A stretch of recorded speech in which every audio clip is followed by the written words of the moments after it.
Hello and welcome everybody to episode number 63 of the RDO podcast with the boys, Jason and Alex Von Cannell. Now, just brief warning at the beginning of this one, we both seem a little bit low energy today.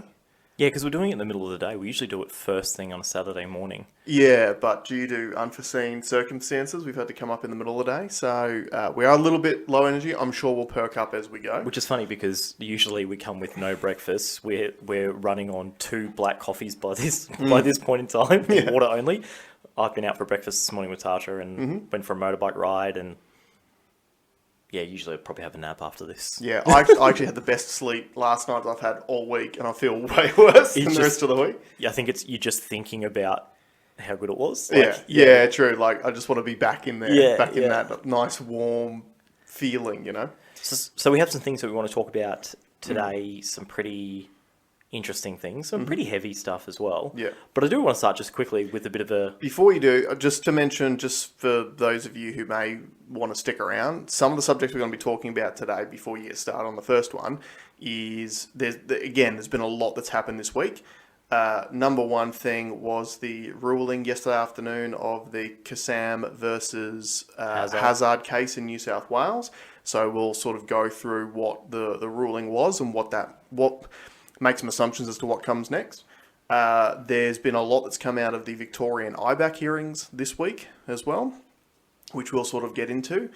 And there was one other thing too that I wanted to... also in Victoria, the recent legislation change that's affecting Parliament and people's ability to attend Parliament to vote. So we'll go into those things a little bit later on. But I thought we'd give you a quick update on Bitcoin, which I've not done for a long time. No, you haven't.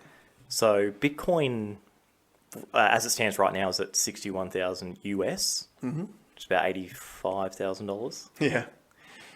It's like $4,000 off its all-time high. So don't buy. There's talk that it'll, I think it'll blow past 100,000 Australian easily, easily. But there seems to be like a real large amount of momentum, and also the SEC in America has just approved a ETF, An ETF, Bitcoin ETF. Now, just quick, I don't want to nerd out about it. I don't like the ETF. To me, the ETF is designed for boomers who don't trust Bitcoin, that want to make money out of Bitcoin, but never actually own any Bitcoin.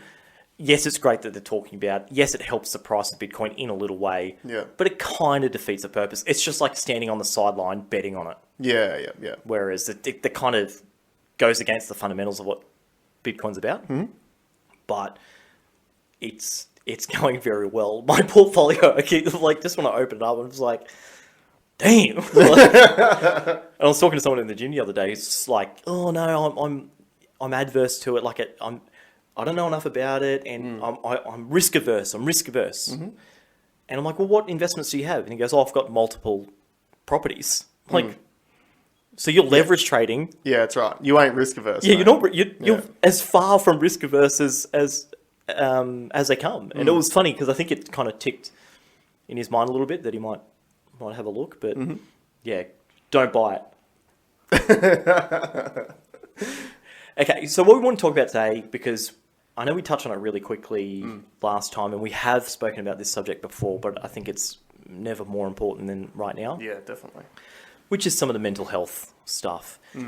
I know I've got a lot of friends at the minute that are struggling with various things in life. I think we all do. Yeah. And then when I speak to some other people that don't have issues, they know someone that's going through a rough time as well. I know we had the Are You OK Day. To be fair, I don't really get caught up in it. I don't think it's that effective. I don't think any of these days are I'm not a big fan of all the days, because then it's just like, it's one day, it comes, everyone pretends they give a shit, and then it rolls on to the next day. What's the next thing? Yeah, then it's National Donut Day is the next day or whatever. Yeah, so I don't really get caught up in that. But what we have found, and you actually spurred a lot of this on with your Instagram running, I know has motivated some of the people in my network to the point where they've started doing things. Yeah.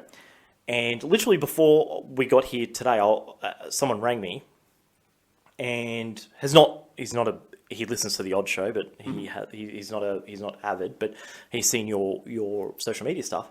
So he started running last week, and he's on his like 6th run now. And he said it has given him a clarity that he can't remember how long it's been since he's had that kind of clarity. Wow. He's made a life decision. He's moving house because he was not happy with the arrangement that he had, but this actually gave him the idea to think about it. Wow. Reduce the amount of alcohol, just as a byproduct of, okay. Yeah, that's one of the biggest things I've noticed since I've been really getting into this. He said he sleeps properly now. He says he hasn't been sleeping properly. He'll be in bed, but not asleep. Yeah. At 10 o'clock at night, watching videos on his phone, trying to turn his brain off. Yeah, yeah. And he's now like, he's now basically getting a lot of the benefits from a clear mind. And the other thing I said to him too is that has this real steamroller effect. Oh, yeah. So that's the one step, right? Lace up your shoes, get out and run. Just start doing something. Right? And then there's these other things that start to cascade. And you're going to find even more clarity. And you're going to have more clarity about other things in life as well. Yeah. Because something I wanted to make note of. So all my friends that are struggling, there is a common denominator. And the common denominator is they're not facing up to it. Yeah. And they're not doing the things that they know will help them. Yeah. It's like having read the textbook, you've got all the theory behind it, but unless you put that theory into practice, it's irrelevant. Yeah. Right? And I wanted to kind of discuss how important it is to making that first step of doing the constructive thing as opposed to doing the destructive things that come so easy. Yeah. Yeah. Yeah. It's interesting, right? So for me, my negativity in my life really started obviously years ago when I did my knee, and it's continued on, and a lot of my mental state is tied to how my body actually feels. And funnily enough, when you talk about inspiration, I got inspired to start this running thing by Liam. Because Liam called me a bitch when I said on the podcast that I was slowing down on the exercise because of Amanda being pregnant and me not sleeping well and being sick all the time and whatever. And Liam called me a bitch. And that sort of stuff motivates me. Yeah. Right? And thanks, Liam, for calling me a bitch because I feel fantastic right now. And now everyone receives motivation in different ways. Yeah, exactly right. So we grew up in a household where a lot of language was used that wasn't aggressive. It was just it was a way of speaking. Sure. So for us, words don't hurt. Yeah. You know, and I think that's a whole nother conversation. But anyway, so he inspired me to really get started. And you're right, it starts a snowballing effect of different small subtle changes that you make, whether you're even mindful of them or not. So I think some of them are forced because of it. And the drinking thing is so you get this massive double benefit, right? You do some physical activity. Yep. When you get back, your body does not crave a whiskey. That's right. Your body craves water. Yeah. Yeah. You know, so you give it water and you don't give it the whiskey. And now you've got this twofold effect. And your brain might be saying, oh, usually my routine says that I'd have one of these now. But when your body's there going, no, water. That's right. And like for me, so I know my days get really hectic. And a lot of it is dependent on what Nate's doing and whether Nate sleeps or not and all that sort of stuff. So I know for me, if I want to run, it's in the morning. So I get up, Amanda takes care of Nate before she goes to work, and I go for a run.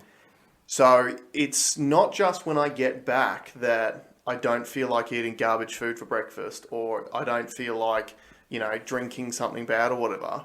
It's even the night before. The night before that, I'm like, well, I'm not going to have drinks tonight because I don't want to feel like garbage in the morning when I go for my run. So it starts this snowball that gets bigger and bigger and bigger. And I've just remembered this week too. We haven't done our body scans yet, so I need to book myself in to get another scan end done. of the month. Is it in the month? End of the month. Cool. So it'll be interesting to see how that's gone. But what I have found personally is that just doing the running thing has probably forced me to make more positive change in my life than when I was just lifting weights before, because it's harder to do under duress than lifting weights in my opinion. Well, hold on, you got three benefits of the physical activity parts. So I don't want to get just stuck on On on it's physical, not just but- about physical stuff. But when you stretch yourself physically and you make some better diet choices, but you are going to sleep better, are there any, like, besides those three pillars, is there anything else that you really need to thrive? Not really, but the other thing too is, especially about running sucks. Running's hard. If you haven't run in a long time, which I was never a road runner. Like I always hated just running. And if I did it, it was because I was chasing a ball playing a sport. And that was interesting to me. But I never used to go for runs. Never. Not once in my life. Because I hated it. And one of the reasons why I didn't enjoy it, I think, is because it's just you out there. And you're the only one who gets to hold yourself accountable. And you know if you've stopped.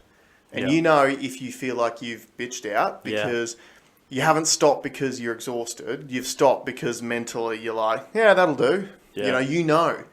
So it's not just the physical stuff that it gives you. It teaches you mental resilience at the same time. Well, so that leads into the next part of... And physical activity, it's kind of in line with it, but it's very much on the mental side, which is people's minds are their primary limitation in life. And one of the experiences I had during the week was a friend of mine who had a very obvious problem in front of them with an extremely obvious solution, yet they're not going to do it. Yeah. And it's, yes, it puts them out of their comfort zone. But it puts them out of their comfort zone once to have everything sorted out and everything looking absolutely up. Yeah. Like 100% return on a little bit of effort, but his mentality is, no, it's going to go bad, so the best thing I can do is just curl up into a ball and... Just stick my head in the sand and pretend it's not going to happen. Well, but freely admits that he'll have the shits with it forever. So instead of putting the little bit of effort outside the comfort zone, it's going to go to the point where he's going to let that moment hurt him long term without addressing it. Yeah. Same could be said when you are in the gym. You know, that next weight that you're going to go up is often very mental.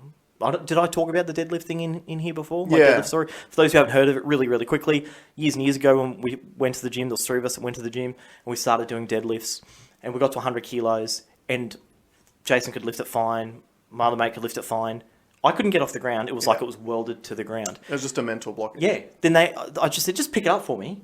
They picked it up off the ground, and then I did the rest of the set and it was easy. Yeah. And it was purely mental. Purely mental. So that lesson I've kept in my back pocket now. I don't limit myself at all. Yeah. On track, when I race cars, I get pretty close to my best time, no matter what car I go into, because I'm not... I don't set myself the limitations. You don't get into a car going, oh, I've never driven this car around this track before, so I'm probably not going to go as well as I normally do. Yeah. And then you're like, number one, it's a self-fulfilling prophecy, but number two, you're making excuses before you even start. That's the big thing. Yeah. That's the biggest part, right? It's easy in yourself, in that internal dialogue that you have.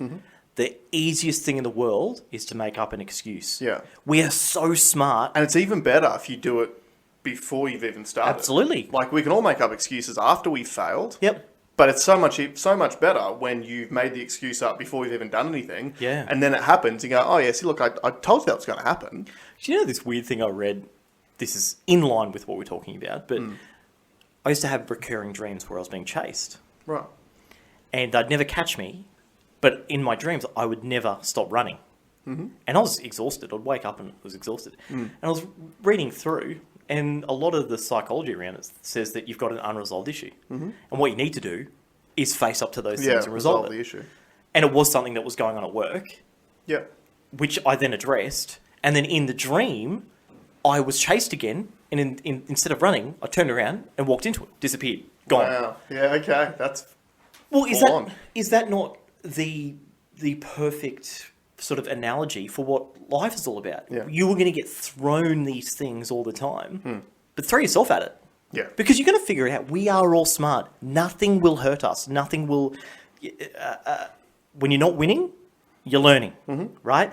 So there's always a positive to be taken. You might have to do something that you absolutely hate and it goes against every fibre of your being.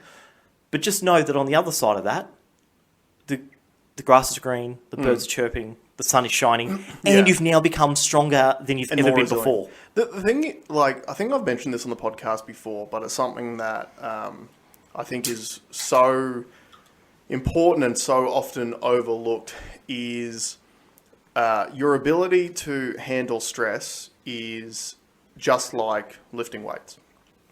And if you've never experienced any form of stress before, your ability to handle stress when it's thrust upon you is far lower than someone who is experienced in handling stress.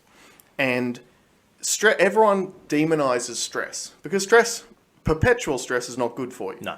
And I think it is not a coincidence that we are surrounded with many people who are going through very bad mental issues at the moment, because on top of all of their existing issues, you've now had the COVID situation putting people in perpetual states of fear and stress for almost 2 years straight. Yeah. Right? And as we've mentioned on the pod before, and for those of you guys who may not have heard it, your body can choose to either turn the building blocks of your hormones into your sex hormones, so your testosterone and estrogen, which makes you feel good when they're in balance, or into cortisol, which is your stress hormone. So as you can see, that's why perpetual states of stress over long-term periods of time, when your body prioritizes cortisol over the sex hormones that it should be producing, you physically feel worse, and then it makes the whole thing worse and worse and worse and worse and worse. Yeah. But the same way you upward spiral when you do a good thing, when you're under those perpetual states of stress, you will start to make, you'll snowball downwards and you'll make worse decisions. That's right. You will, not sleep properly. You will eat that bad thing. You'll drink the alcohol. Yeah. You'll take the drugs. Yeah. Right. So one of the things that I encourage anyone to do is start. If you've never faced up to stress before, you just got to start in some way, shape, or form. So one of the things that I've had thrown at me a few times throughout my career is people have called me crazy for doing some of the things I've done.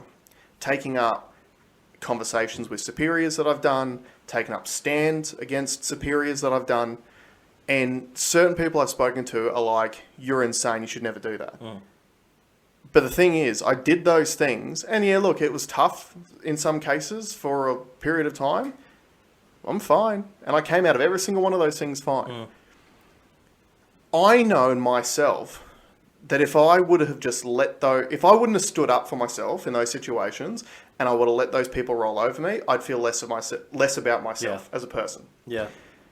And one of the things that I've decided many years ago, and this is obviously, it's as much as possible. It's not possible to do it every single day with every single decisions, but one of the things I decided many years ago was that I wanted to live my life on my terms as much as I possibly can.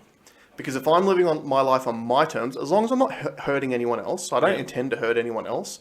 I don't mean to do this like, on my terms, I'm going to steal your wallet. Yeah. That's right. But if there's a decision to be made, and there's either the choice between doing something that is inherently against what I believe in, or doing something that might be a little bit more difficult or stressful at the time, but it is true to myself, I'll do the second one, right?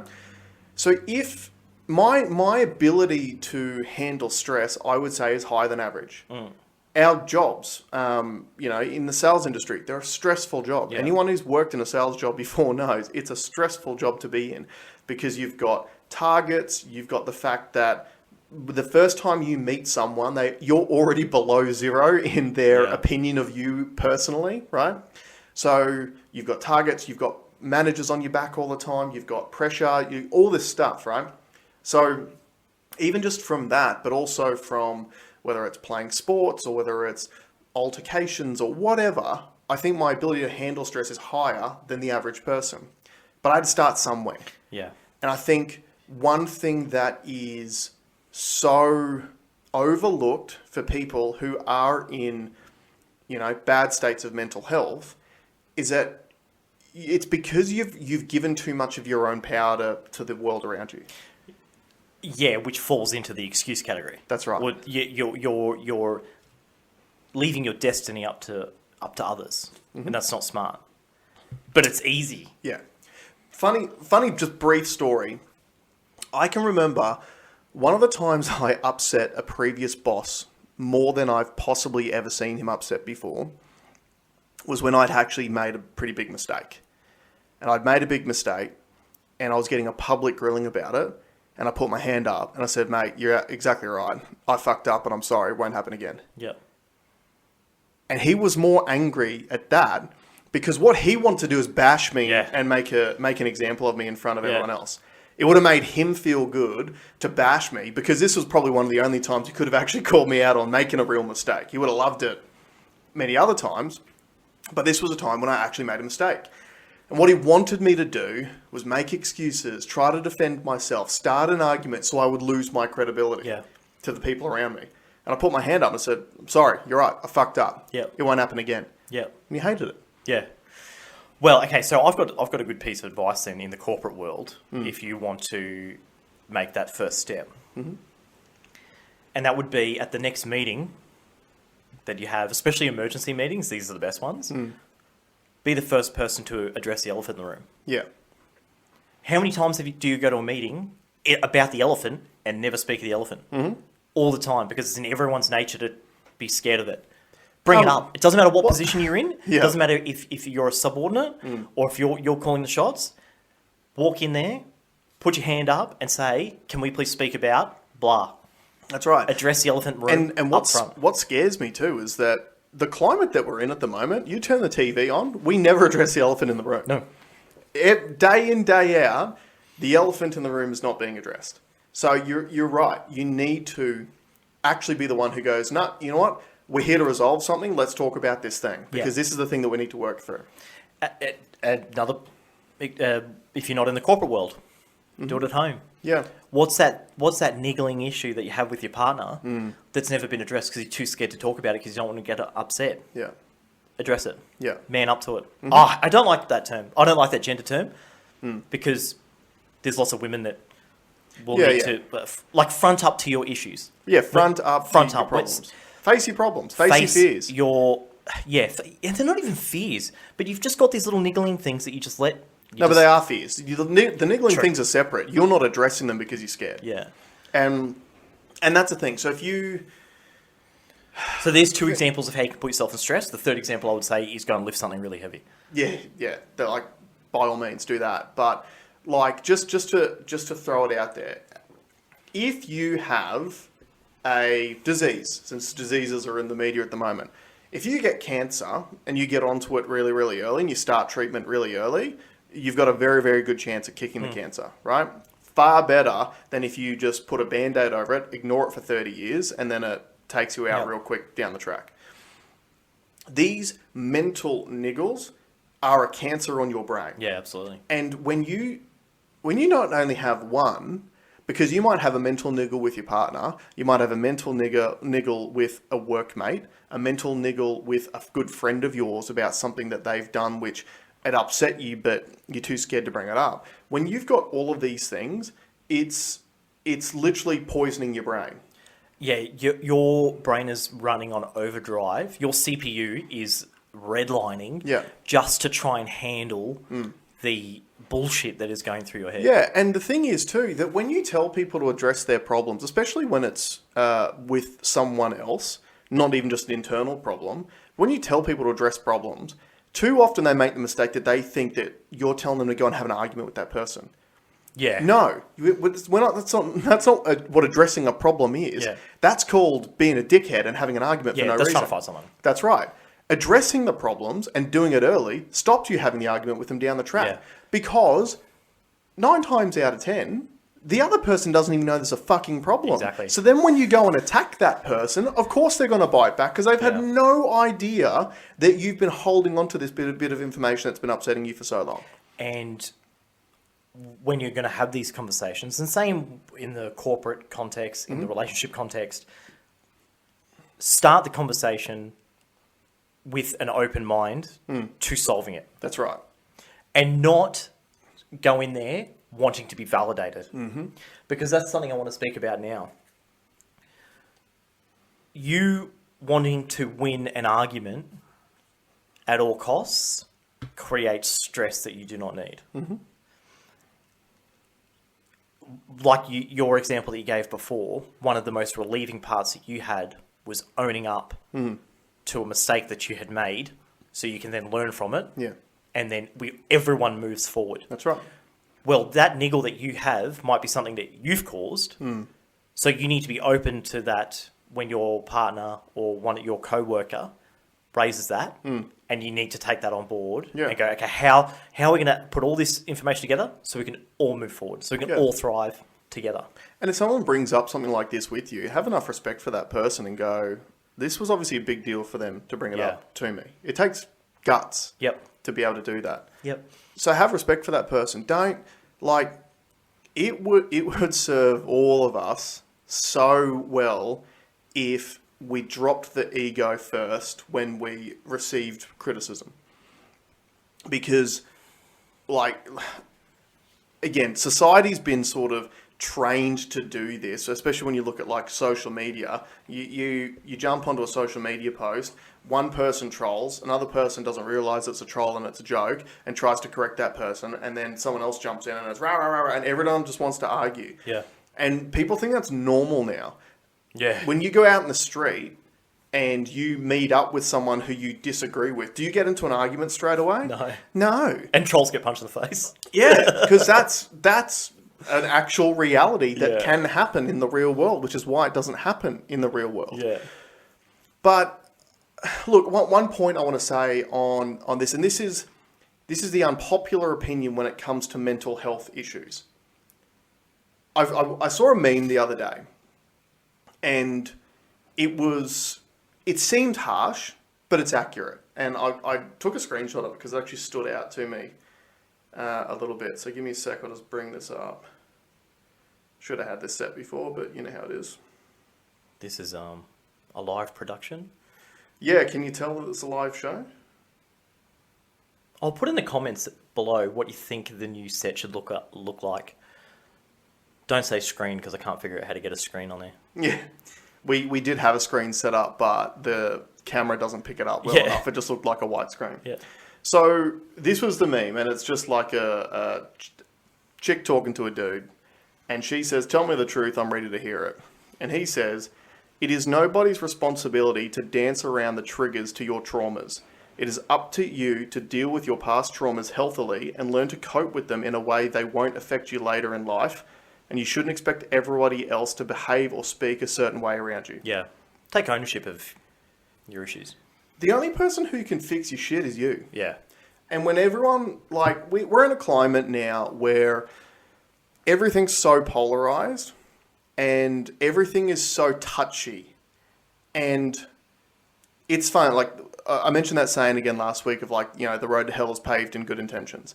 And one of the examples of that is, in my opinion, the sort of the wokeness that is part of society.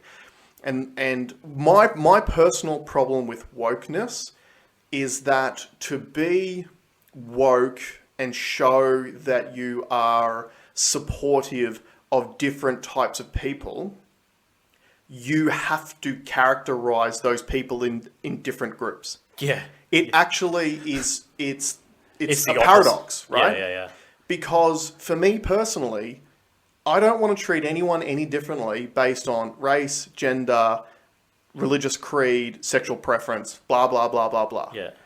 I want to treat people like people. And you know what?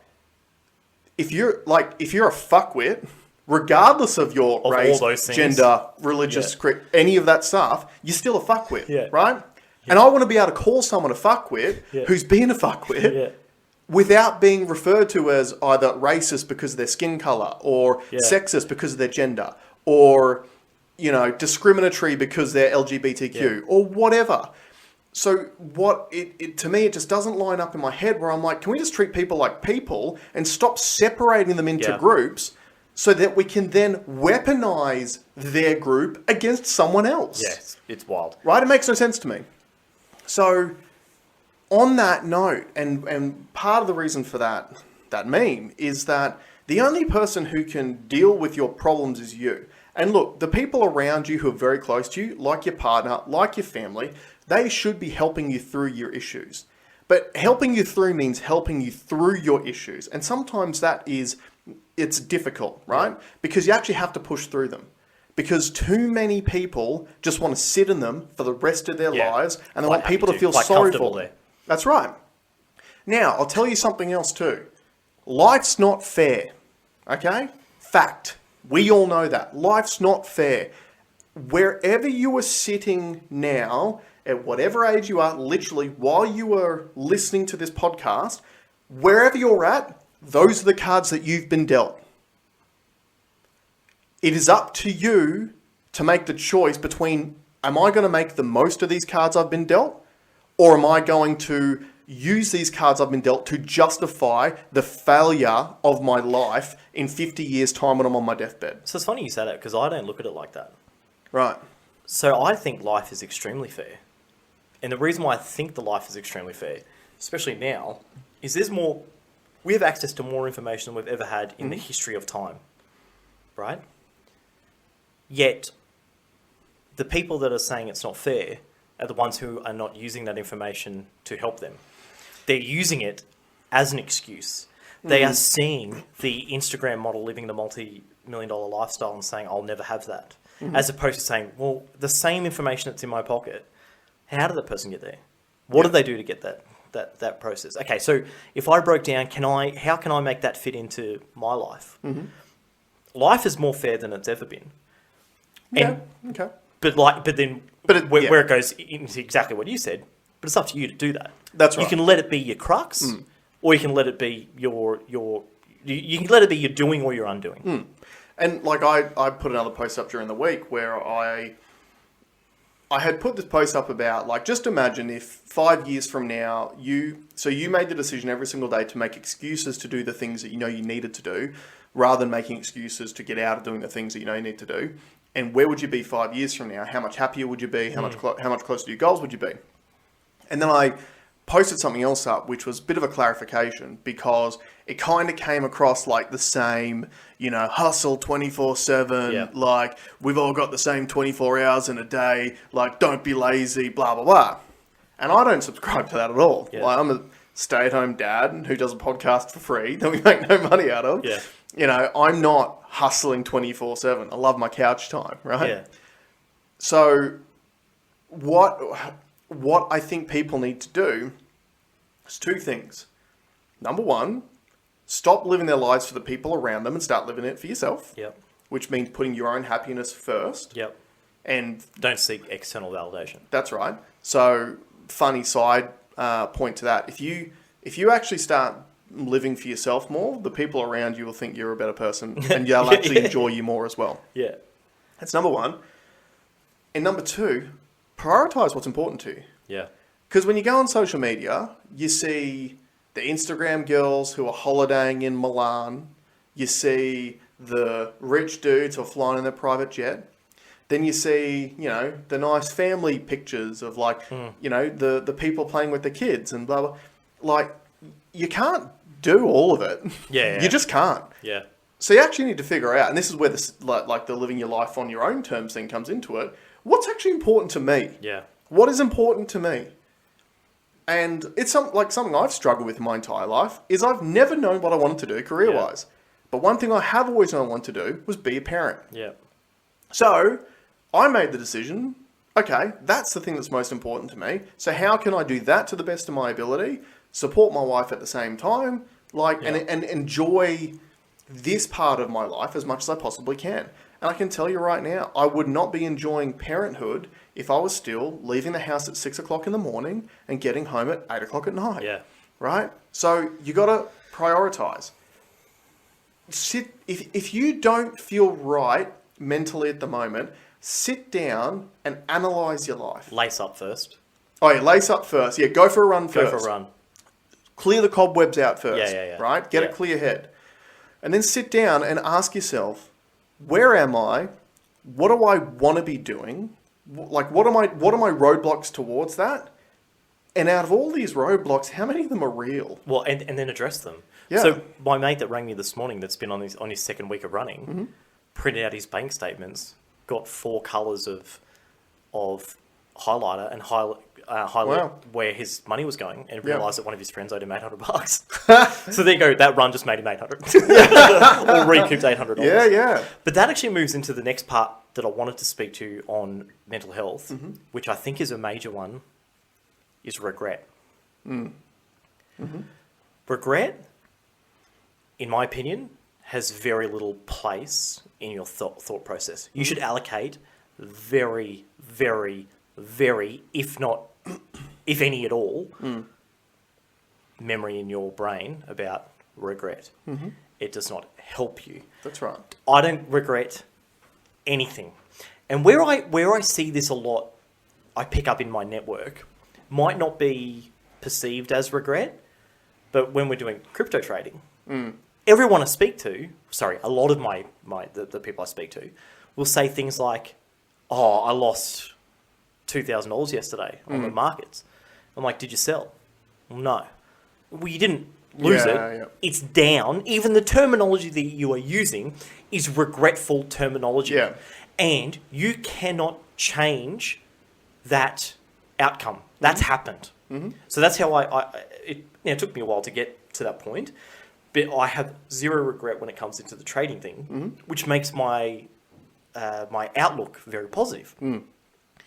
But a lot of these people are harbouring massive amounts of regret. I was lucky enough to see a motivational speaker in like the first year of my career. It would have been 2004, and this guy, or might have even been the last year of school.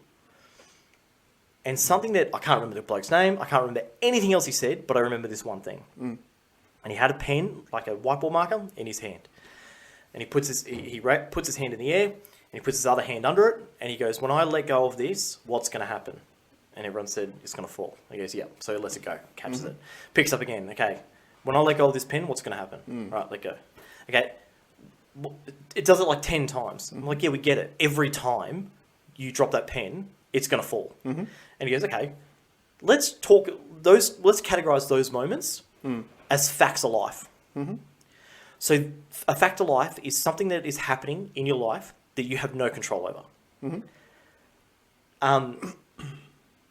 Now, if you have no control over it, put them in the facts of life category. Yep. And don't allocate any more thought into it. Yeah. Only focus on the things that you can control. Do not focus about external factors. It is irrelevant. And that has changed my life. Now, was I lucky to hear that at a young age and be able to implement that part? Yeah. But am I also like a truth seeker or someone that seeks information to make sure that my life is better? Because Wayne Bennett said another one. I'm not an NRL fan. Wayne Bennett, one of his quotes that was in his book that someone told me, right, because I don't read books, someone told me this quote is stress is like a rocking chair. Gives you something to do, but it doesn't get you anywhere. Yeah. And that's, if I find myself in a stressful situation, I literally just say that quote in my head. And I'm like, okay. And then I'll take a deep breath, and then I control the things that I can control. Yeah. It's such an important point. And one thing that I think you'll find is kind of ironic when you have conversations with people who do have regrets is oftentimes it's like, I can't believe I wasted 5 years of my life in that relationship. Or I can't believe I wasted 5 years of my life in that job. Or I can't believe that the money I made in that job, I've now wasted and squandered and blah, blah, blah. And what they don't realise is that those people will be quite happy to sit in those negative thoughts for the next 5 years. Yeah. And you've just wasted the next 5 years. And then in 5 years' time, you'll be sitting there going, fuck, I can't believe I wasted the last 5 years of my life worrying about that thing that I had done before that. And the worst part is, that 5 years, you've actually gathered heaps of data. Yeah. Yep. So you know now, you've lived an experience now that you've addressed it. Okay, for the last 5 years, I squandered X, Y, Z. Yeah. Okay, so if I don't do that, what's it going to look like? That's All right. right. Now let's do it. So phrase that to your problem, address it, and thrive. And that's where that thing of either winning or learning comes from. Yeah. But you've got to actually learn. You haven't wasted anything. That's right. You only waste it if you continue to do it after Yeah. you've recognised that in yourself. Yeah, for sure. And there is a lot of that because it's easy. Okay? Because it's easy. It's easy to curl up into a ball and lay in your own self-pity. But it's not going to help you. No. It's not going to help you. And be very, very mindful that, what's the saying? Misery loves company. Yes. Be very, very mindful that these things are easy to do. And it's even easier when you surround yourself with people who want to do the same thing. And then all of you can just sit around talking about how shit your life is and how it's everyone else's fault. Yeah. That's real easy. It's the easiest thing to do. Yeah. It is really, really hard sometimes to pull yourself out of that, but you have to. Yeah. And if that means not spending time with toxic people anymore, you need to not spend time with them. You actually need to go, I'm not living the life that I want right now, but I'm going to. Yeah. And I'm going to be making efforts every single day to get towards the life that I want, whatever that life is. And step one is to stop the pity party. That's step one. Step two is Lace up. lace up, take the first step. Yeah. And just try to be consistent. And look, don't be so hard on yourself. If you miss one workout, that's okay. Yeah. The fact that you care that you missed one workout shows you're on the right path. Yeah. Right? But you've just, I guess to wrap this part up in a little bow, we have this conversation because we care about you guys and everyone that's around us, and we care about plenty of people that won't ever even bother to listen to this. But one thing that we just want to say is your life is in your control more than you know. Yeah. You actually need to take that control and you need to start directing yourself in the direction that you want to go. Yep. Because happiness comes from within. Yep. It doesn't come from other people. It doesn't come from buying stuff. The partner you don't have. Yep. The kids you don't have. The car you don't have. The all those things that you do have. It's not there. That's right. It's not there. It comes from in here. Yeah. And it's funny too. I saw Tyson Fury, greatest heavyweight boxer in history, in my opinion. The perfect One of. story. Yeah. Tyson Fury, he's the Gypsy King. He had a massive win again on the weekend. Everyone's talking about it being one of the best trilogies in boxing history. It's not. He won all 3 fights, in my opinion. But he has struggled with mental health issues before. And to the point where 4 years ago, after he'd won one of his it was 6 years ago, he hit the peak. And the peak was flying into Russia and beating the Russian heavyweight champion on points in his hometown, which is the hardest thing in the world to do because boxing's so corrupt. Yeah. So he'd hit the peak, and then he's like, I got nothing else to put my mind to. So for the next 2 years, he went on a massive drug and alcohol binge. He ballooned up to about 350 pounds. And funnily enough, his story's kind of similar to mine. The only reason why he got back into boxing was because Deontay Wilder basically called him a bitch. Didn't he have some moment where he was like he was having so many suicidal thoughts? He was in his Ferrari. He attempted suicide once. Yeah, he crashed his own car. Yeah. So fortunately, was unsuccessful. So he's hit the highest of the highs and the lowest of the lows. Yeah. And it goes to show, like the big lesson out of that is that target. Know that target that you reach is not the key to happiness. That's right. It's a step. It's a step in the path. But you have to keep making those steps. So steps never That's go. right. Life is a marathon, not a sprint. Yeah. And crossing one finish line, well, your life's not over then. Like, you've still got to have it fulfilling for the rest of your life. Yeah. And this is one of the things, obviously, that a lot of athletes do struggle with too, is they might reach the peak in their career, maybe footy players, for example, and they have to retire at 30. And it's like, well, what do I do next? And they go into depression. Like, this is why being mentally resilient, mentally strong, and actually thinking about things other than the thing that you're 100% invested in right now is so important. Yeah. But so back to the Tyson Fury story. So 4 years ago, when it was 350 pounds, Deontay Wilder, who was the heavyweight champion of all these different divisions, called him out because he thought he was done. And because Tyson Fury held the lineal championship belt, right? So called him out, thinking he's washed up and he's not going to do it, so he'd just vacate this belt. Anyway, that got him back into the gym. And he was just like, you know what? Like, I can do this. And over a period of, I think it was 2 years, maybe a little bit shorter, he dropped like 100 pounds. Yeah. Came back, had one warm-up fight against a terrible opponent, so everyone was criticising him for it, and then gets in the ring and has the epic first fight with Deontay Wilder, which ended up going to a draw. And that was the one where he got knocked, it looked like he'd been knocked out flat, and he got up like he's the Undertaker, and came back to dominate the rest of the round. And in my opinion, again, as a fight sports fan, he won that fight because he would have won it on points. Yeah. Like, Deontay Wilder had the bigger moments, but he won more rounds. So, anyway, long story short, Tyson Fury is the perfect example of what you can do and what you should do as a human being. He has all the talent in the world, but the only reason why he got anywhere is because of hard work. Yeah. You can do whatever you want as long as you're willing to put in the hard work. That's number one. Number two, he knows full well when he goes in and trains in the boxing gym, he's not training his body, he's training his mind. Yeah. Because if he doesn't do it for too long, the bad thoughts start coming in. He still gets the bad thoughts every single day. Yeah. Number three, he did an interview just recently where he was talking about money. And he goes, mate, I tell you, I've got billionaire friends who are the most depressed people that you'll ever see. Yeah.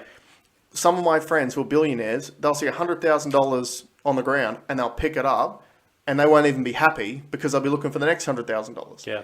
Where he goes, whereas for me, and like one of the things that he did when he won his championships, he gave a lot of the money away. Yeah. Because he's the gypsy king. He goes, I don't need a lot of money. Yeah. I mean, he just made $55 million from his last fight, so he's going all right. But he's realised money's not the be-all and end-all of a happy life. Yeah.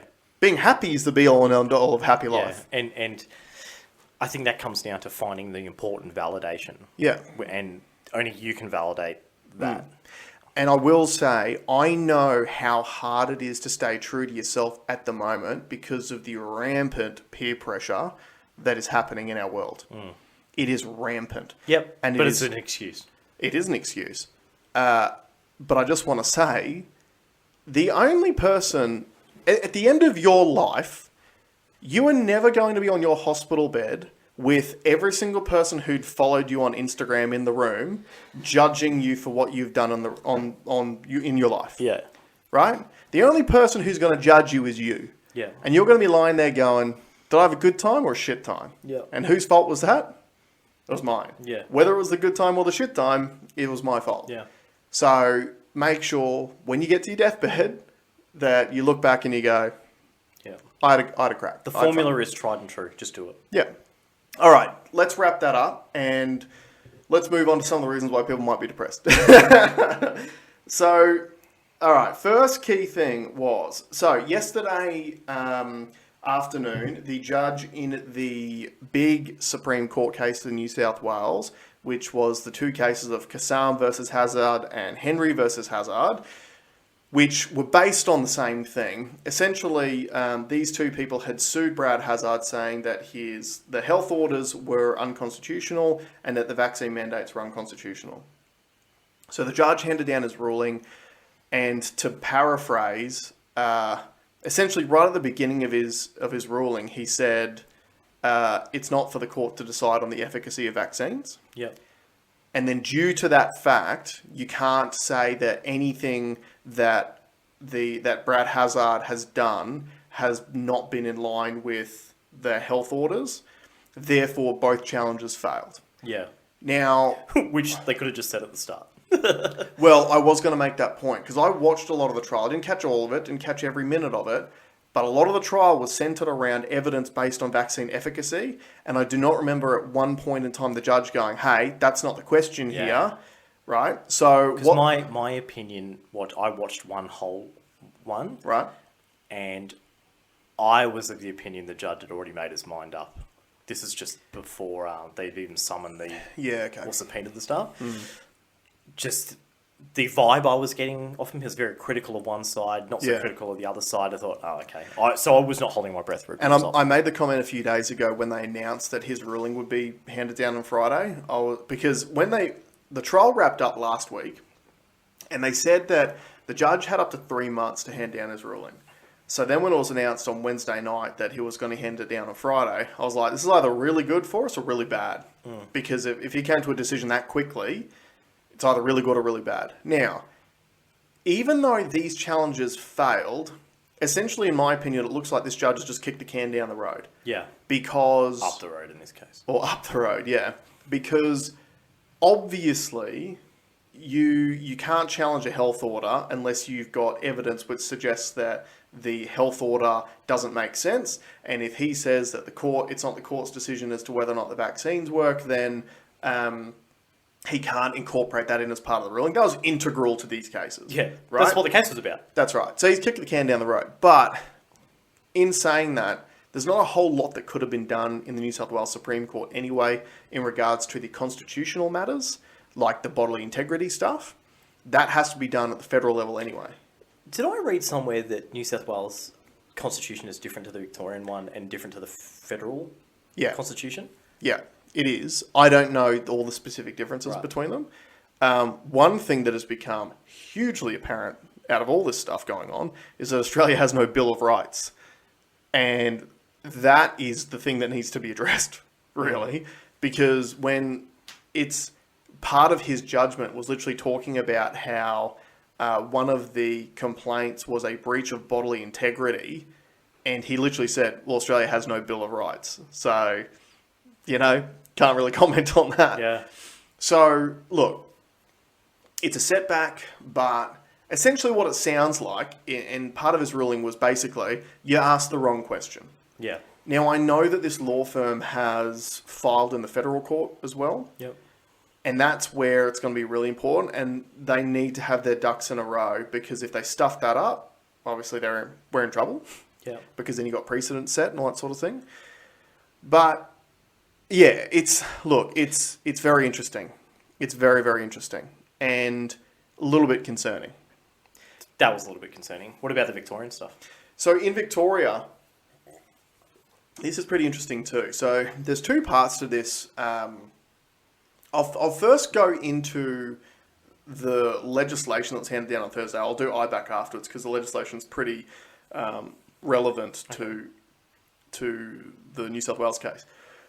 So on Thursday, they passed through Parliament new legislation which stated that any MP or Member of Parliament who wants to come into Parliament, which is their job, to debate and to vote, most importantly, because it's their most important job as an elected official, needed to put forth their papers. I think it was yesterday. Yeah.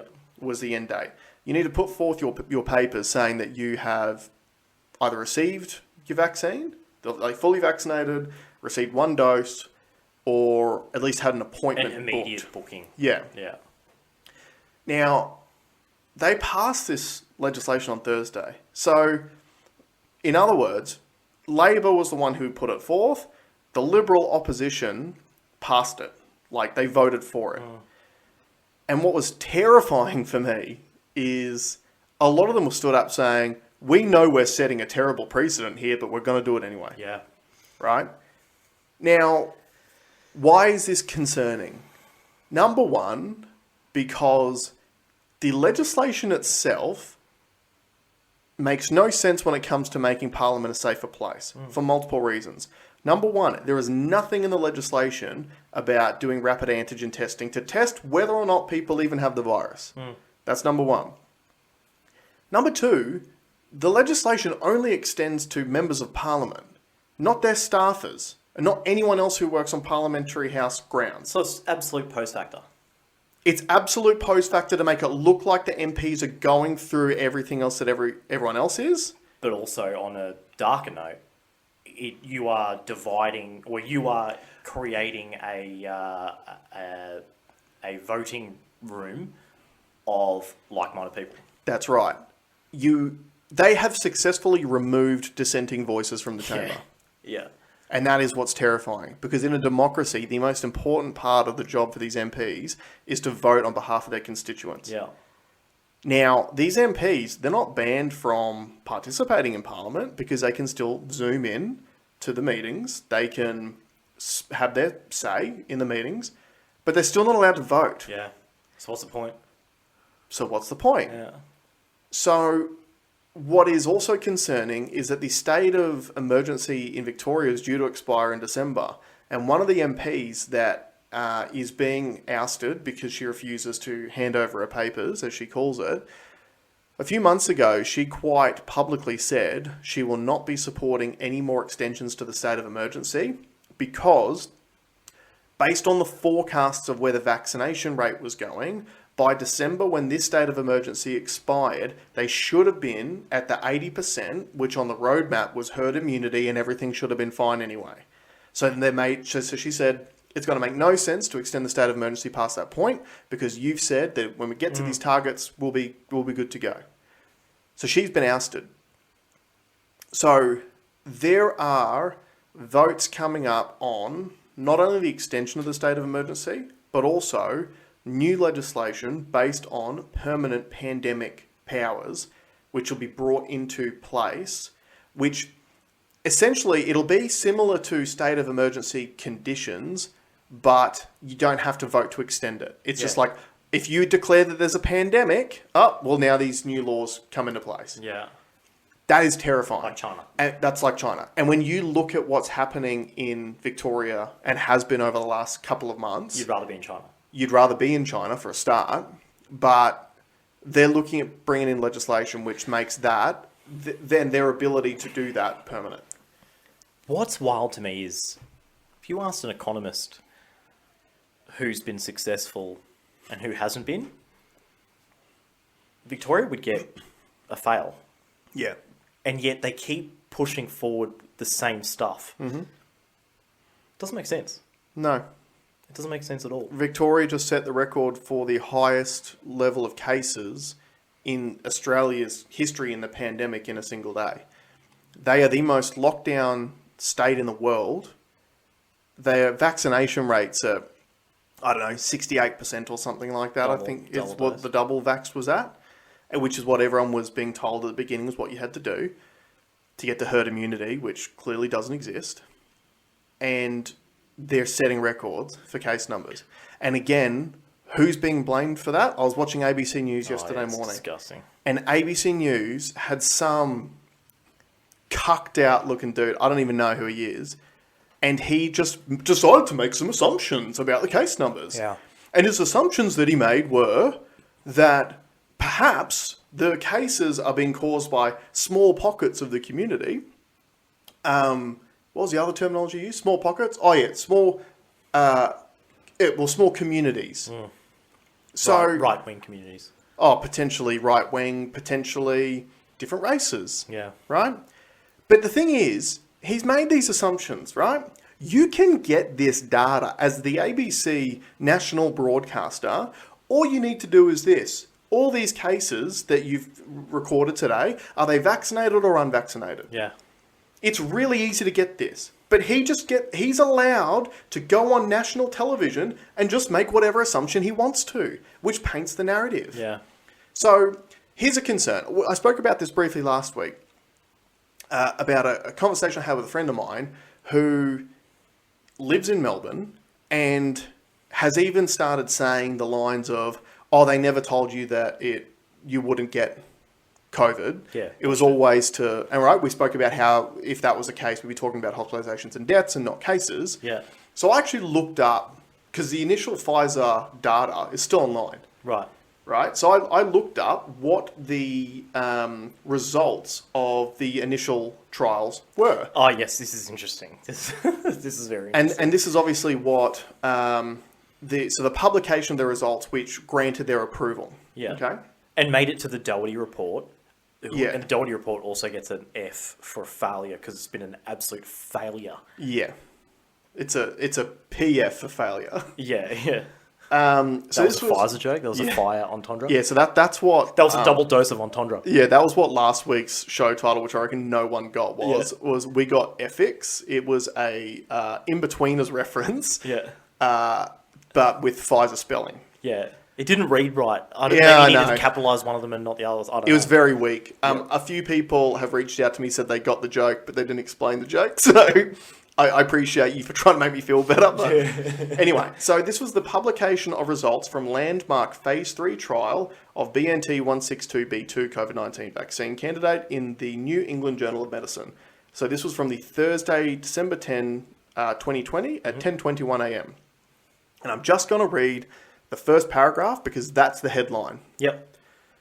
Data from 43,448 participants, half of whom received BNT... That's an extremely unlucky number in China.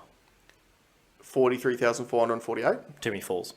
Uh, Eight's good, but four's Interesting very bad. point. Yeah. Very interesting point. At least it ends in an 8. Yeah. Received BNT 162b2, which is Pfizer BioNTech. Which is the banana, B2. Yeah. And half of whom received placebo, showed that the vaccine candidate was well tolerated and demonstrated 95% efficacy in preventing COVID-19 in those without prior infection 7 days or more after the second dose. Now, I'm just going to repeat that for effect because we did break it up a little bit. I'm going to repeat it. Data from 43,448 participants, half of whom received the vaccine and half of whom received placebo, showed that the vaccine candidate was well tolerated and demonstrated 95% efficacy in preventing COVID-19 in those without prior infection 7 days or more after the second dose. Now, I don't have to look up a dictionary to know that the meaning of prevention doesn't mean lessens your symptoms. Yeah. Now, the friend of mine, getting back to it, who is adamant that they never said that, so she's convinced herself. Yeah. And not only convinced herself, she has been convinced. She's been of convinced this. by mega amounts of money and lobbying. That's right. And marketing. Yeah. Yeah. So anyway, getting back to this Victorian MP thing, keep a close eye on this situation because it is a terrifying indictment on our democracy that a particular ideology can decide you've dissented against my ideology. I'm going to change the rules. We're going to vote on it. So then your votes won't count towards new legislation we're going to be bringing in, Yeah. which further increases the powers that Victoria has. That's terrifying. Anyway, speaking of why corruption in Victoria can be a bad thing. There's no corruption in Victoria, is there? Well, this is where it gets interesting. So the IBAC hearings started this week on Monday. And IBAC is the independent, broad-based committee against corruption. So it's like ICAC, but similar but different for Victoria. And on day one, on Monday, the first Labor MP resigned. Now, what they've been exposing in the first week primarily is a thing called branch stacking. And branch stacking is not technically illegal, but it's frowned upon, it's unethical, and it's against the guidelines of both the Labor and Liberal parties. Yeah, can you explain what branch stacking is? Okay, what branch stacking is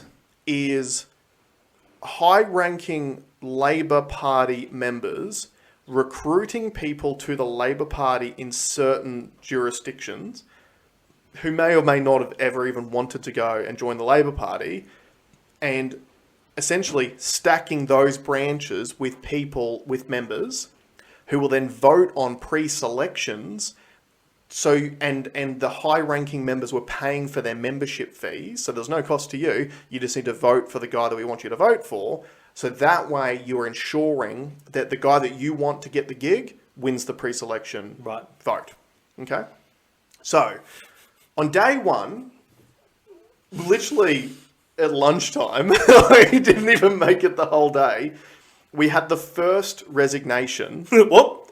See ya. Based on branch stacking, which was Luke Donnellan, is his name. Yeah. So that was on day one. Now, No. That was by lunchtime. That was by lunchtime.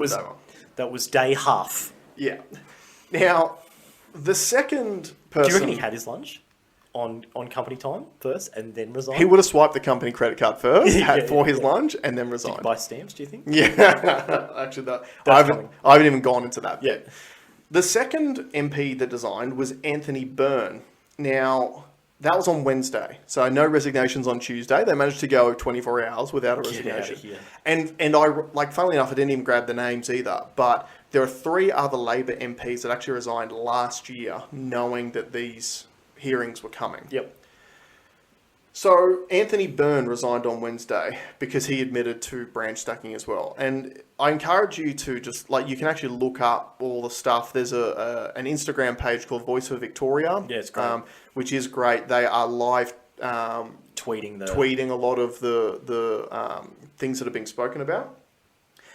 Now, again, because I like to drill into these things a little bit deeper and make some assumptions, I found it very, very interesting, the positions that these 2 gentlemen held before resigning.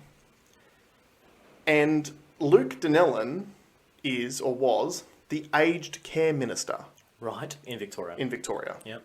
Now, many of you may remember that the vast majority of people who died last year from the pandemic died in aged care homes in Victoria.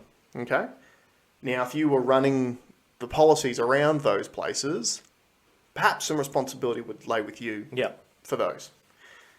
Anthony Byrne, who resigned on Wednesday, was the deputy chair of the Parliamentary Joint Committee on Intelligence and Security. Right. So, what am I insinuating here? Now, I'm not insinuating anything because I'm just an idiot. But if you would have seen the MP for banana trade with Uzbekistan, it wouldn't have pricked your curiosity. It wouldn't have raised a couple of red flags. And one of the things that we've spoken about many times over the last few weeks is that whole concept of admitting to a little lie to cover up a bigger one. In this case, admitting to some BS or branch stacking. Yeah. But what is... Instead of murdering. Yeah. Well, not murdering, but potentially putting policies in place that were harmful to aged care people. Yeah. And obviously someone who's sitting on an intelligence and security committee probably knows a lot more of the back end reasonings behind maybe some of the heavy-handed controls that have been happening in Victoria over the last 12 months. Yeah, might know some stuff about that. Now, why is this perfect for this? Branch stacking's not illegal. Yeah. So in other words, these 2 gentlemen... Masterstroke. Beautiful. If they planned this... Yeah, well done. Mad props. Well done. So these 2 gentlemen have found a way to stand down from their positions. Now, they resign to the... Well, I know that Luke Donnellan is resigning to the backbench. So he'll just sit in the backbench for 3 years and then be given a gig back again. But... Barnaby Joyce. Yeah. Barnaby Joyce, who had sex with one of his workers, got her pregnant, got shunned by society for not that long. Then came back Deputy Prime Minister. Yeah, was acting PM many times already this year. Yeah. Bad Boy Summer's back. Yeah, it's Bad Boy Summer. It's not Hot Boy Summer, I'll tell you that much. But, so, yeah, these 2 guys who have integral background knowledge to the happenings in Victoria throughout this pandemic over the last 2 years. The real happenings, the stuff that we'll never see. The stuff that we'll never see. And especially now, we'll never know. Yeah. Have found a way to resign by admitting to something that's not even illegal. Wow. Well played, fellas. Yeah. Well played. Now, with IBAC, the next public hearing is on Monday, so it'll be on when you guys are listening to this, probably. And it looks like there's going to be 5 weeks of these things. So last week was just the first of 5 potential weeks of evidence to be heard. Now, something else that's interesting that's come out of this is a lot of people have, a lot of journos have actually actively been asking Dan Andrews some questions at press conferences, which he just avoids because he is God and he doesn't have to answer questions he doesn't want to answer.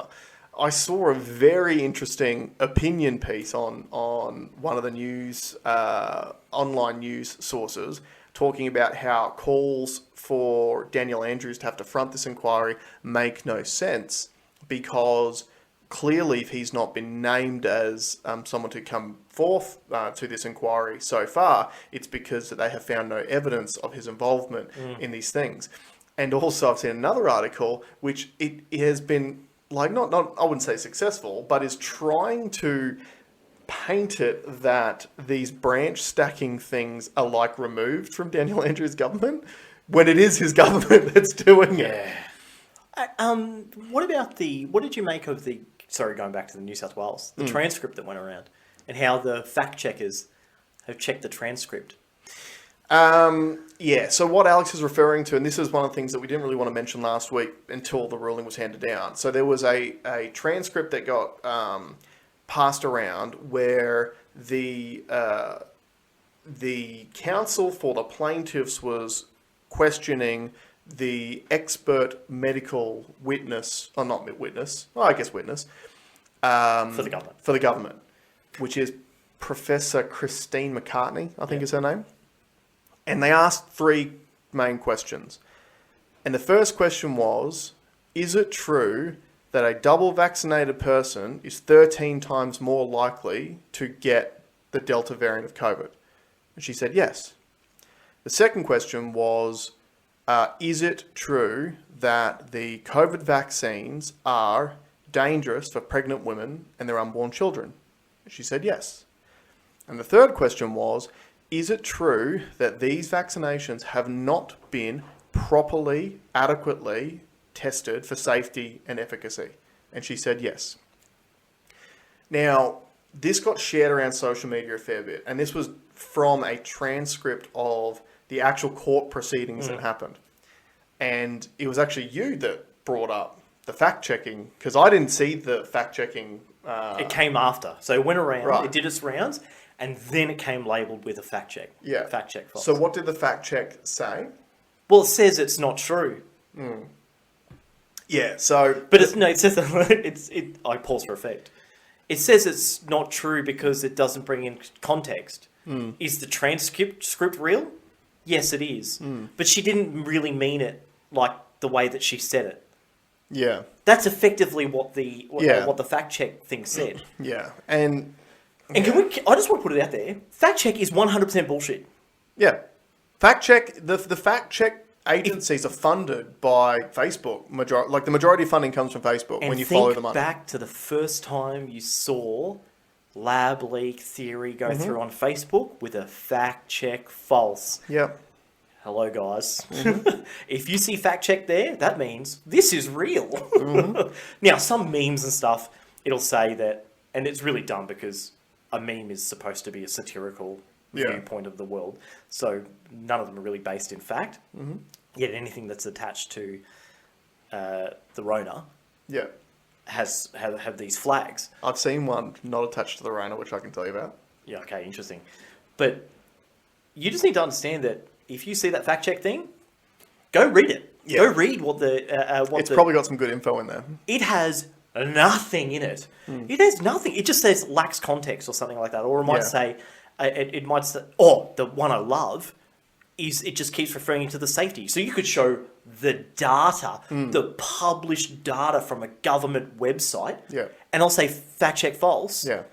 They'll just say missing context. Missing context, or it'll say, no, here's a link to the safety and efficacy. Yeah. Which doesn't show you any data. Yeah. It just has someone reporting on, it's safe. That's crazy. That is crazy. This is crazy too. So I saw a picture and it was designed to be metaphorical, right? And the picture was of red ants and black ants in a jar. And the wording underneath the picture said, if you put red ants and black ants in a jar, they won't start attacking each other. They'll just keep going about their daily lives. But then if someone shakes the jar, they'll automatically start attacking each other, thinking that it was the other one, like the other race that caused that to happen.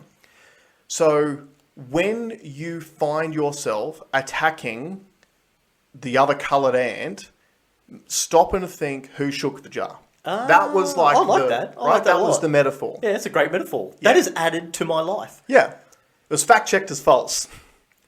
And I read the fact check article. What did it say? The fact check article. Ants aren't real. No, the fact check article said they spoke to 2 scientists who told them that there are many species of red ants and black ants, and it is not shown that if you put any of these species in a jar together, that they won't just start attacking each other straight away. So, like, Fact check is 100% bullshit. Fact checking a metaphor. Yeah. So I want to post shit like online, like, you know, if a tree falls in the forest and there's no one there to hear it, does it make a sound? Fact check false. Yeah. Like, it is bananas, and it is fucking concerning, because if you go back on this podcast 12 months ago, when we were speaking out about the censorship of Donald Trump, because Donald Trump, everyone's forgotten still that Donald Trump's not allowed on any social media platform. Yeah. If you go back to then, we were talking about the reason why that was so terrifying back then was because if you can censor the sitting president of the United States of America... How powerful are you? How powerful are you? Yeah. And we said that sets a really dangerous precedent, and no one should be censored, because we are firm believers that good ideas will always defeat bad ideas as long as you're allowed to speak about them in an open, honest public forum. That censorship back then, it is snowballed to a horrendous state where we are literally in a world now where we fact check metaphors, where we ban... We fact-check data, we ban scientists who have a dissenting point of view, and we pay Instagram influencers with no medical background to tell their followers to get vaccinated. Yeah. That's the world we... You've got to do yourself a favour and follow Edward Snowden on Twitter. Yeah. Because he's been crying out a lot about this kind of stuff, and that's what sort of hinted me onto it a little bit. He's like, some of the fact-check... Because there's multiple fact-check organisations, because there's money to be made in it now. Mm-hmm. They're owned by, obviously, Facebook owns... A lot of them aren't owned by, but get the majority of their funding from the Zuckerberg, whatever... They're the Chan Zuckerberg Initiative. Also, there's ones that are owned by the media companies now. Yep. Saw something this morning. Yeah, Australian Associated Press owns one of the fact-check. Yeah. They're the ones feeding you the bullshit. So what do you think they're going to say? These are the Associated Press who said that Joe Rogan took horse dewormer. Yeah. Right? So it said the real Rickshaw overrepresented the... misrepresented 7 hours of straight footage. Yeah. And all we're saying is for this. What's it going to take for you guys to start to distrust the media? Yeah. What's it going to take? How many lies do you need to receive before you start maybe questioning what they say when they say it, rather than 5 years afterwards when it's too late? Yeah. That's all we're asking. You've been lied to that many times, and we've been through it a million times, but just to rehash some recent examples. Weapons of mass destruction as justification to go to war. That was a lie. Yeah. Pretty big fucking deal. Yeah. The bailout of financial crisis. Yeah, world financial crisis. The banks got bailed out. Oh, and just so you guys are aware, it was only a few years ago in this country where they put legislation through which said that our banks can, in fact, suck your deposits out in the case of a global financial catastrophe. Yeah. So in other words, they have more access to your money. If you got money in the bank and there's a global financial crisis happening again, the bank has the power now, because I think it was 2017, they passed legislation which stated that these banks are allowed to suck your deposits off you to make sure they don't go under. They stay liquid, yeah. Right? Crypto won't do that, by the way. Yeah, so remember back to that global financial crisis when all the retirees lost all their retirement savings, and then Australia's taxpayer dollars bailed out the banks because they were too big to fail. So yeah, how did that get reported to you? Russiagate in the US 2016 presidential election.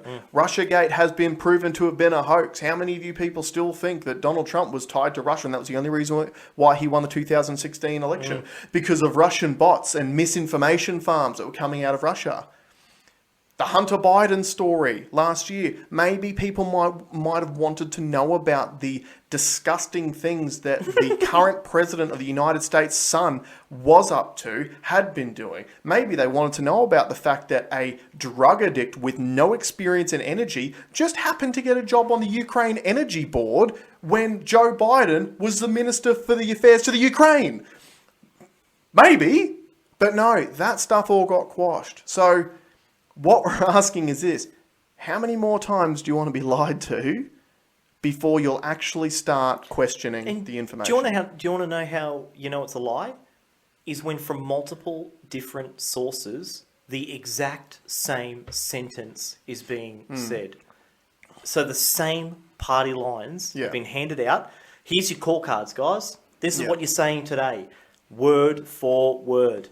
And you'll notice now in the news, they don't even push for safety and like with vaccines. All they're doing is just saying, we just got to get to that number. We just got to get to that number. That's right. What that number is, we don't know because it changes. Here's the other thing that I've noticed too, which you guys, if you put your eyes on and your ears on, you switch them on, what you'll realise is this: the closer that our country and the different states get to these vaccination thresholds, the more fear we're being fed about the inability of the hospital system to cope when we open up. Yeah.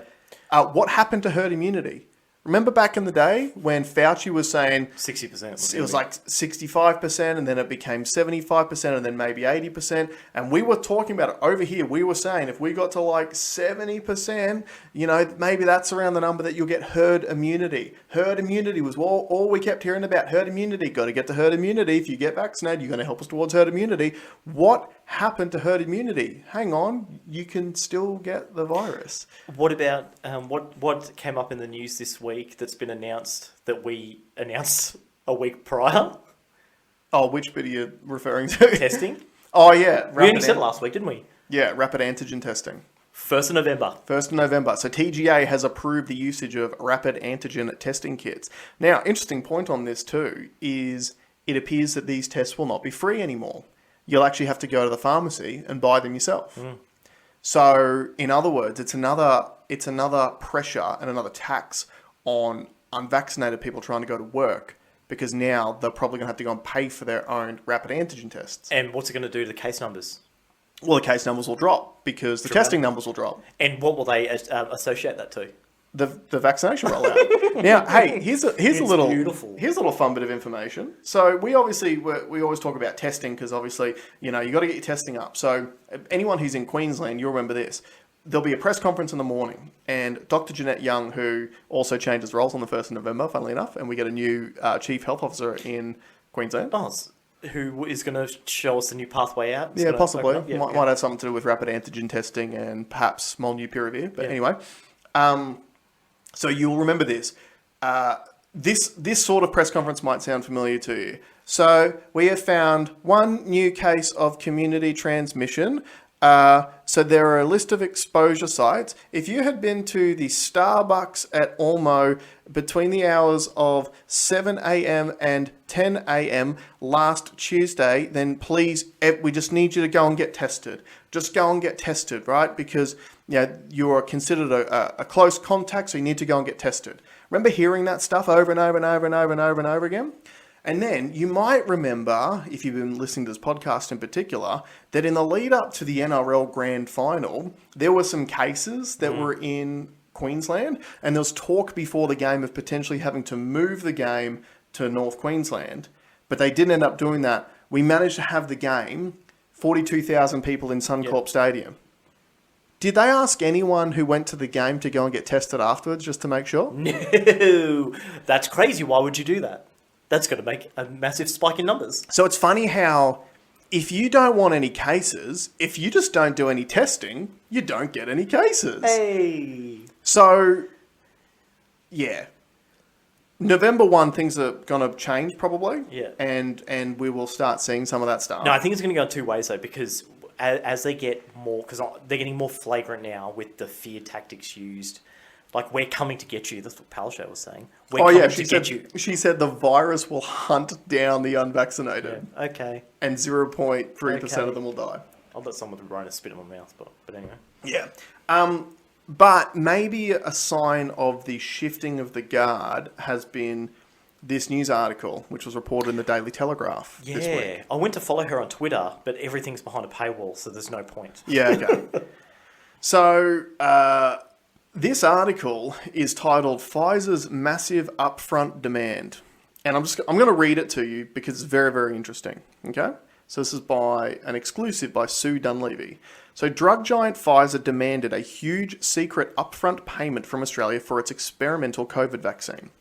and if the company's jab failed to get regulatory approval or was never manufactured, the Australian taxpayer would have forfeited the right to recover half of the estimated $240 million down payment.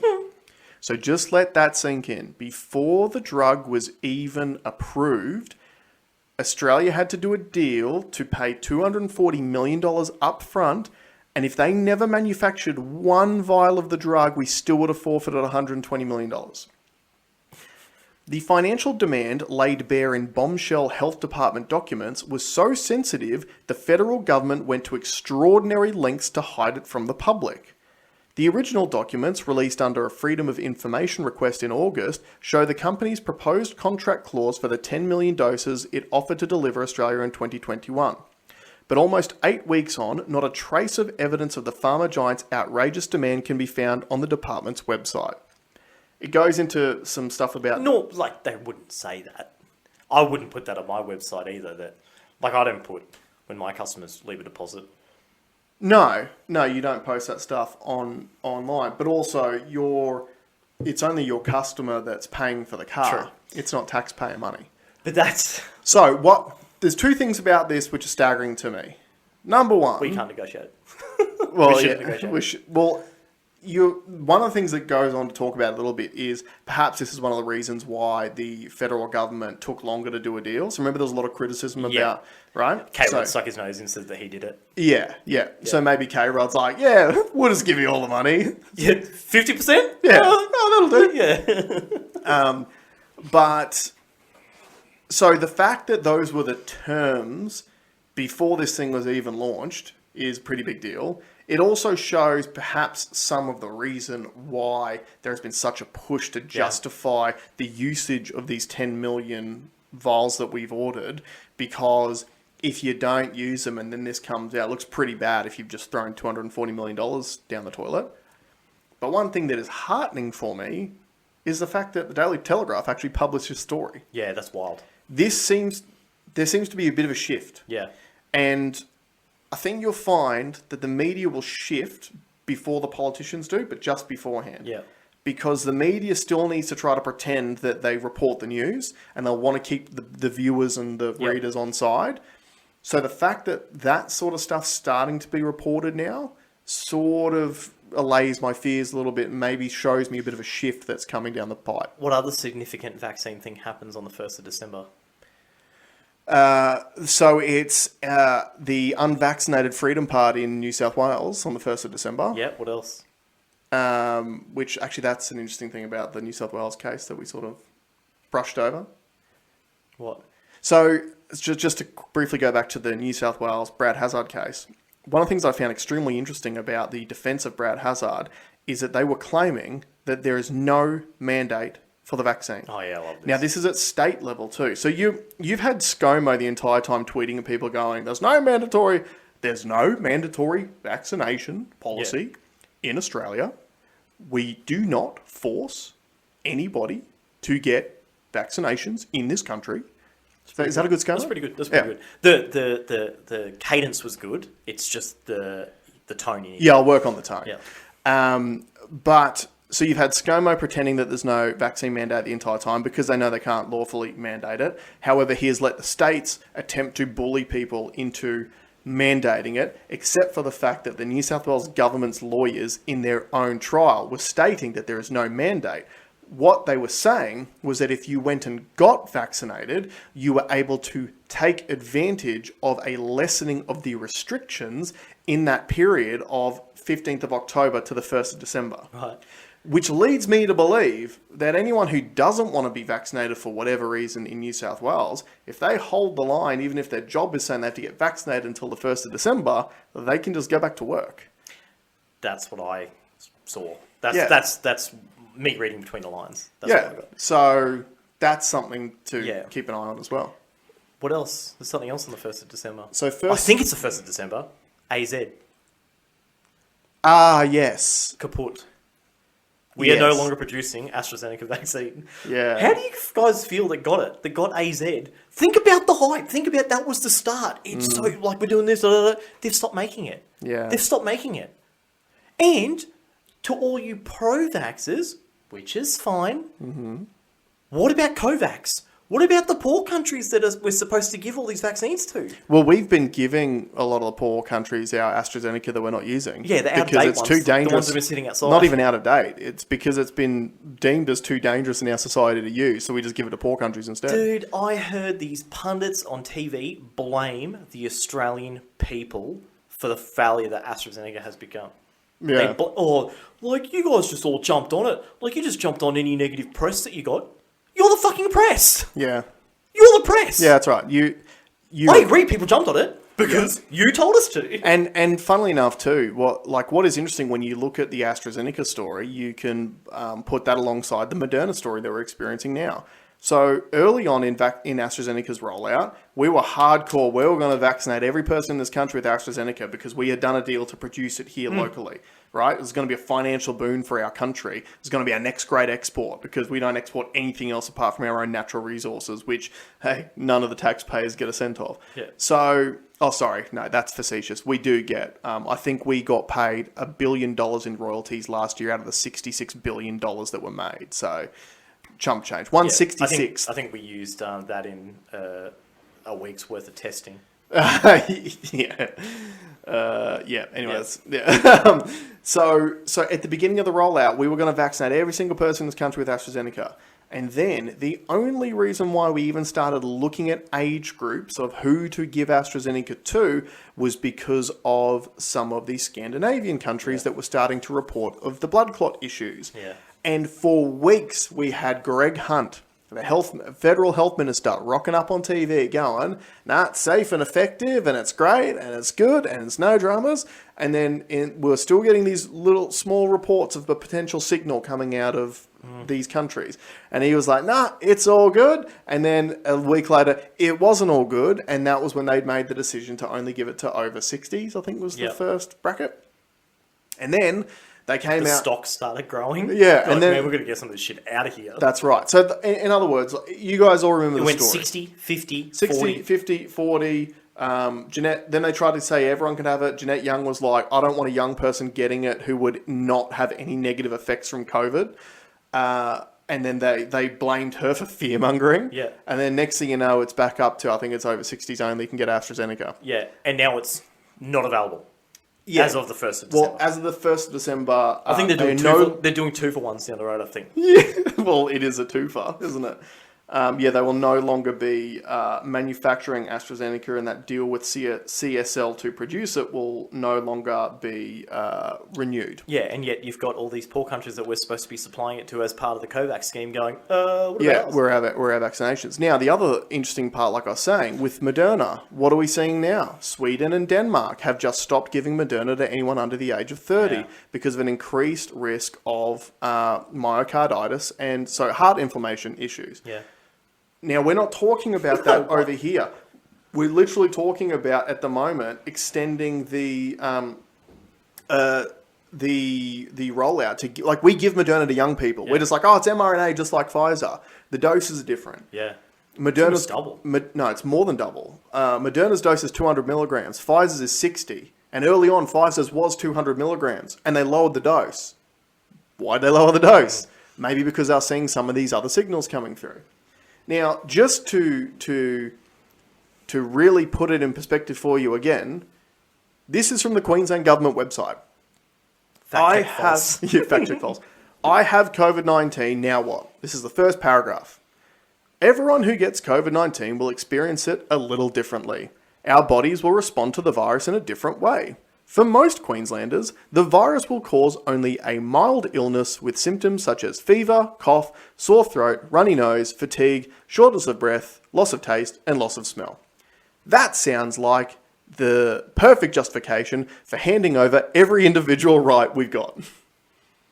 It's Queensland Government's own website. Yeah. And yet our Queensland Government makes up a new fucking excuse every week to not open the borders. And they posted something, and I got Tasha's screenshots on hers. It is the second line. It is your choice to get a vaccine, and some of the mantra has changed because she said she wants everyone. She said this early on, then she stopped. Now she's back saying, "I want every Queenslander to get the choice of getting or have the option." Oh no, that was that. No, It was not to get the choice. It was to be offered a vaccine. Offered. And that was the video I sent you guys in the group chat the other day. So there was a press conference where she was wearing a hard hat, good on you, about building something, which I'll make a point on that too. And she was saying, we need to get to a point where every Queenslander has been offered a COVID vaccine. And a journalist said, how do you gauge that? And she goes, excuse me? And she goes, again, how do you gauge that? Yeah, as in whether or not that they have been offered. And she goes, we'll talk about that later. The perfect response would have been, we don't look at the data anyway, so who gives a fuck? Yeah. Now, let's be real. We put more onus and efficacy on radio journalists, pundits' opinion on someone telling them about a study that was done. Yeah, that's right. Yeah. That's what she should have said. Yeah. That's true. Now, the building thing, it did sort of spark my memory as well too, just to keep ranting about how stupid we are. We keep hearing about how all the states' hospital systems aren't going to be able to cope when we open up the country to international travellers, right? Or even interstate. They're not going to be able to cope. They're not going to handle it. They're just, we just don't have the capacity. We're not going to be able to cope. Now, show me a state government which is currently building a new hospital. No, right? Now, we're not. We're not building a new hospital. Now, if we're talking about Queensland, because we live in Queensland, right? Yeah. Queensland, we're very, very concerned. We've had ramping issues, like can't get beds, we can't get people in because of the ramping. And if we open the borders, the hospitals are going to be overwhelmed. So we're not building a hospital. However, we are building a regional quarantine facility, which won't be available until middle of 2022, even though we are just this week starting to trial home quarantine. Now, that you can argue that regional quarantine facility will be for international travellers because obviously they're not going to have a home over here that they're going to be able to quarantine in for 2 weeks. How many fucking international travellers do you think we're getting? What? How many people are going to sign up going, oh yeah, I'd love to go and visit Australia. I've seen these beautiful tourism videos on the internet where you go there, they lock you in a camp for 2 weeks, and then when they let you out, if you're on the street, the police shoot rubber bullets at you. That sounds fantastic. Where's Christmas Island? Whose coast is that off? That's use Queensland coast, isn't it? I thought so. Just use that. It's still an internment camp. No, because it's probably still full. Oh, true. Those boat people going, man, fuck the mainland, I'm staying here. Yeah, no, the boat people has anyone got a ridiculously dangerous raft that I can jump on and go back overseas again? I'll go home. It's fine. Yeah, it's full on. So anyway, we'll leave it at that. We're going to leave it on that, but we're going to leave you on this. Obviously, mental health issues are real. Get your shit together. Take control of your own life. Stop letting other people dictate your life to you. Lace up. Face your fears. Face your fears. Thrive. Let's go. See you next RDO.